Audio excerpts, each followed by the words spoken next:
Seth Rollins sebut CM Punk itu kanker di industri gulat. Jey Uso diserang sama Drew McIntyre. Lyra Valkyria berhasil kalahkan Io Sky. Dan masih banyak lagi. Selamat datang di Extra Raw, di mana kita akan recap dan review episode Raw hari ini tanggal 31 Desember 2024. Sebelum kita lanjut, aku pengen kalian like dan share video ini ke teman-teman kalian yang suka WWE. Dan jangan lupa subscribe, soalnya channel ini upload video setiap hari. Let's go. Raw akhir tahun ini dimulai dengan Kofi Kingston dan Xavier Woods dari The New Day disambut dengan ejekan dari penonton. Teriakan New Day sucks dari penonton bikin promo dari New Day nggak kedengeran. Masuklah Jey Uso memanaskan suasana sambil menuju ke ring. Pas Woods coba ngomong lagi, Jey malah ikutan sorakan New Day sucks bareng penonton yang otomatis bikin makin heboh. New Day pun keluar. Jey habis itu ngedrop promo yang panas, bicarain Roman Reigns dan The Bloodline sambil nge-call out Drew McIntyre. Bilang Jey siap kasih Drew hajaran yeet down. Tapi tiba-tiba diganggu sama Solo Sikoa. Solo ngeklaim bakal hancurin Roman Reigns di Tribal Combat dan nyatain dirinya sebagai Tribal Chief yang sebenarnya. Tapi Jey jelas gak percaya. Terus dari belakang, McIntyre nyerang Jey. Walau Jey sempat ngelawan, Claymore Kick dari Drew bikin Jey tumbang. Drew langsung teriak, "Kaulah yang berikutnya." Aku kira segmen ini bakal bikin New Day nyerang Jey Uso, terus Jimmy Uso datang nyelamatin buat nyiapin pertandingan antara New Day versus Usos di Raw minggu depan. Tapi ternyata buat nyiapin pertandingan antara Drew McIntyre lawan Jey di Raw Netflix. Aku juga makin suka cara Drew di booking sejak balik ke program lagi. Langsung ke pertandingan pertama di Raw hari ini antara Chad Gable melawan Otis. Otis dominan di awal dengan kekuatan kasarnya, bikin Gable jatuh kena ring post dan dibanting ke matras. Tapi Gable balas dengan teknik, nyerang kaki Otis dengan Dragon Screw Leg Whip, terus kunci Otis di ankle lock. Sementara di luar ring situasinya chaos. The Great Brothers dan Akira Tozawa ribut-ribut. Di dalam ring, Gable tetap fokus. Walau Otis sempat kasih serangan kayak Caterpillar elbow drop khasnya, skill teknik Gable tetap menang. Akhirnya, Gable ngunci Otis di heel hook sampai Otis step out untuk memenangkan pertandingan. Pertandingan ini seru banget. Jadi bukti kalau Chad Gable emang jago dan bisa bikin pertandingannya bagus sama siapa aja. Otis sih nggak terlalu sering main pertandingan single, tapi di sini dia itu lumayan solid. Ada sebuah video package yang keren ngulas feud yang panas antara Rhea Ripley dan Liv Morgan. Ripley janji akan ambil kembali gelarnya, ngingetin kalau dia nggak pernah bener-bener kalah. Dan ngeklaim kali ini, Judgment Day, Raquel atau Dominic nggak bakal selamatin Liv.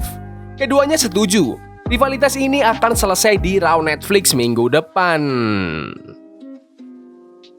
Di backstage, Finn Balor ingetin kalau ngikutin strateginya itu pasti bakal bikin mereka menang. Judgment Day kelihatan solid, dengan Finn ngucapin semoga beruntung ke Raquel untuk Liv dengan nada yang sarkas banget. Lanjut ke R-Truth yang masuk ke arena sambil nge-rap dan nyebut nama Butch yang udah pasti bikin Pidan ngamuk. Pete langsung nyerang Truth dari belakang dan bilang, "Aku bukan Butch." Storyline ini udah jalan lama banget dan kayaknya bakal diarahin ke mereka yang bertanding. R-Truth yang terus-terus nyebut Butch buat gangguin Pete dan itu emang kocak sih. Dalam wawancara di backstage, Dakota Kai bilang dia semangat banget buat pertandingannya lawan Zoey Stark. Bahkan ngebayangin ketemu Io Sky di final. Lanjut ke semifinal turnamen Women's Intercontinental Championship antara Zoey Stark melawan Dakota Kai. Dakota Kai sempat dominan di awal dengan tendangan yang keras, tapi Zoey Stark balas dengan dropkick yang presisi. Setelah pertarungan sengit, suplex, rolling senton, dan near falls, Kai akhirnya menang dengan pele kick yang telak ke tubuh Stark. Pertandingan 8 menit ini bikin Dakota Kai maju ke final. Pertandingan ini solid banget. Dakota Kai sebagai babyface dapat kemenangan yang krusial. Soalnya Dakota itu cocok jadi juara Women's IC yang pertama. Joti Sitor ngerayain warisan luar biasa Raw yang udah lebih dari 1.200 episode di USA Network sejak tahun 1993. Video nostalgia munculin momen ikonik dari Stone Cold Steve Austin yang mandi bir, The Rock, Undertaker, Triple H, sampai bintang modern kayak Roman Reigns dan Becky Lynch. Ada juga teaser yang ngungkap kalau farewell tournya John Cena itu dimulai minggu depan di Raw, eksklusif debut di Netflix. Lanjut ke pertandingan tag team 6 orang antara Damian Priest bersama War Raiders melawan Finn Balor, JD McDonagh dan Dominic Mysterio yang ditemani Carlito.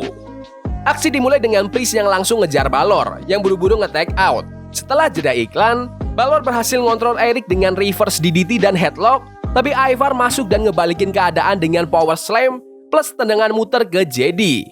Priest balik lagi ke ring, langsung kasih flatliner dan shoulder tackle ke Dominic. Carlito sempat ganggu, tapi Priest berhasil counter hurigurana dari Dominic dengan spinning shot of heaven untuk memenangkan pertandingan. Perayaan kemenangan nggak berlangsung lama karena Finn Balor nyerang kaki Priest dibantu Carlito.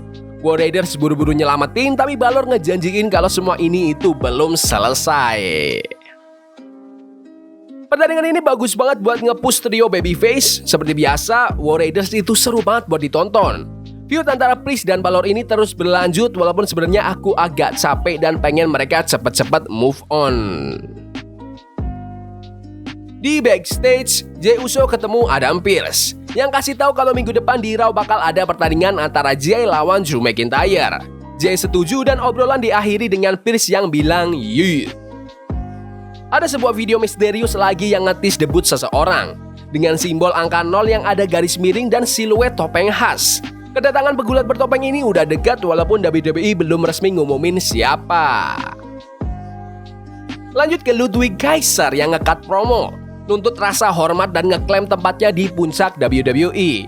Dia nge-call out Bron Breakker buat Intercontinental title, tapi Sheamus muncul dan langsung interupsi. Sheamus yang pengen balas dendam karena cedera di Survivor Series, langsung aja gelut sama Kaiser. Setelah shuffle singkat, Sheamus kasih brogi keras yang bikin Kaiser langsung kabur dari ring. Ludwig Kaiser dapat waktu buat promo walaupun singkat itu bagus. Sheamus yang sebulan terakhir absen gara-gara cedera, akhirnya balik buat cari pembalasan.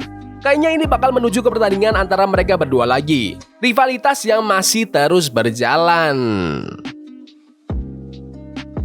Di backstage, Rey Mysterio kasih semangat ke Otis setelah kekalahannya lawan Chad Gable. Tapi situasi jadi panas pas Kofi Kingston dan Xavier Woods dari The New Day muncul dan ngeledek Rey soal kepemimpinannya di LWO. Rey nggak tinggal diam, langsung nantang The New Day buat tanding. Woods terima tantangan itu sambil terus ngeledek lagi para anggota LWO yang lain. Lanjut ke semifinal turnamen Women's Intercontinental Championship antara Io Sky melawan Lyra Valkyria.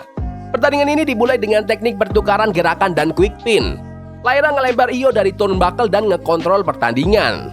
Setelah jeda iklan, Io berhasil kasih misil dropkick tapi Lyra counter dengan tornado DDT dan Fisherman Buster. Tapi Io masih bertahan. Sunset flip dari Io hampir bikin dia menang.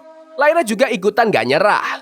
Io coba moonsault keluaring dan double knee di sudut, tapi Lyra berhasil balikin keadaan. Pin bridging Lyra bikin dia memenangkan pertandingan, kalahin seorang Io Sky dan pupuskan harapan damage control di final. Pertandingan ini keren banget. Io Sky mungkin pegulat wanita paling jago di WWE soal in-ring. Soalnya setiap pertandingan yang lebih dari 10 menit itu selalu luar biasa. Lyra Valkyria itu punya teknik yang solid, tinggal cari storyline aja yang bisa bikin karakternya makin berkembang. Langsung lanjut aja ke acara utama di Raw hari ini, segmen face to face antara Seth freaking Rollins dan CM Punk. Seth Rollins bilang kalau CM Punk dulu itu ninggalin WWE soalnya dia nggak punya ketahanan mental. Seth nyebut Punk nggak bisa diandalkan dan terlalu emosional. Punk bales, seseorang itu butuh waktu istirahat. Nyinggung soal istirahat yang juga pernah diambil sama para legenda kayak Steve Austin, bahkan Becky Lynch. Punk akui keputusannya di masa lalu itu tidak 100% benar. Tapi Punk bilang dia sekarang lebih tua, lebih bijak dan bakal kasih pelajaran ke Seth minggu depan. Seth malah nyebut Punk sebagai kanker buat industri gulat dan janji buat ngilangin Punk minggu depan. Keduanya lanjut saling lempar ancaman panas, bikin penonton makin gak sabar buat pertandingan mereka di Raw minggu depan yang debut di Netflix. Promo yang luar biasa dari Seth freaking Rollins dan CM Punk. Seth berhasil nge-build dirinya sebagai pekerja keras sambil nyindir Punk yang dulu pergi dari WWE. Punk juga pakai promo ini buat ngungkap ketidaksukaannya kerja di bawah naungan Vince McMahon. Walau nggak nyebut nama Vince langsung. Intinya, promo main event ini emang brilian banget. Secara keseluruhan, aku suka banget Raw akhir tahun ini. Segmen promo antara Seth Rollins dan CM Punk menurutku yang paling seru. Pertandingan-pertandingannya juga cukup solid sepanjang acara. Mereka sukses nge-build hype buat Raw minggu depan yang bakal tayang perdana di Netflix. Aku udah gak sabar buat era baru Raw di tahun 2025. Tahun ini Raw udah bagus, tapi aku yakin tahun depan bakal lebih keren lagi. Tapi menurut kalian gimana Raw hari ini? Bagus? Gak bagus? Komen di kolom komentar. Yaudah gitu aja video hari ini. Jangan lupa like dan subscribe ke channel ini karena aku pengen 8.000 subscriber di bulan ini. Tolong bantu. Yes boy. See you.